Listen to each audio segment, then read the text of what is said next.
మీ ఇంట్లో 14 ఏళ్ళ అమ్మాయిలు ఉన్నారు. అయితే ఇన్ఫర్మేషన్ మీకోసం. Hi, I'm doctor Hemasri, gynaecologist, Wanaparthy.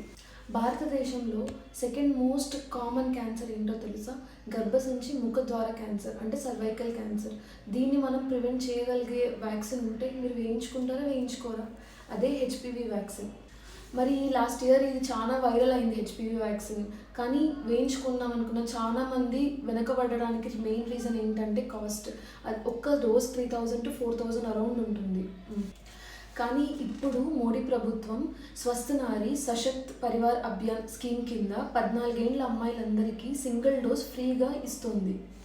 So ఈ ఆపర్చునిటీని మిస్ చేయకుండా ఖచ్చితంగా మీ పిల్లలకి ఈ వ్యాక్సిన్ అనేది దగ్గరున్న గవర్నమెంట్ హాస్పిటల్కి వెళ్ళి ఖచ్చితంగా వేయించండి. ఇది ఒక క్వాడ్రివాలెంట్ వ్యాక్సిన్. ఈ వ్యాక్సిన్ సింగిల్ డోస్ కనీసం అంటే 70% ఆఫ్ సర్వైకల్ క్యాన్సర్ రిస్క్ని ప్రివెంట్ చేయగలుగుతుంది. సర్వైకల్ క్యాన్సర్ మాత్రమే కాకుండా ఓరల్ అండ్ యానల్ క్యాన్సర్స్ని కూడా ప్రివెంట్ చేస్తుంది. మీ దగ్గరలో ఉన్న పిహెచ్సి లేదా గవర్నమెంట్ హాస్పిటల్లో ఎంక్వైరీ చేయండి, ఇన్ఫర్మేషన్ స్ప్రెడ్ చేయండి. ఈ వ్యాక్సిన్ని మీ పిల్లలకి ఇచ్చి క్యాన్సర్ నుంచి ప్రివెంట్ చేయండి. Thank you. యువర్స్ శ్రీ.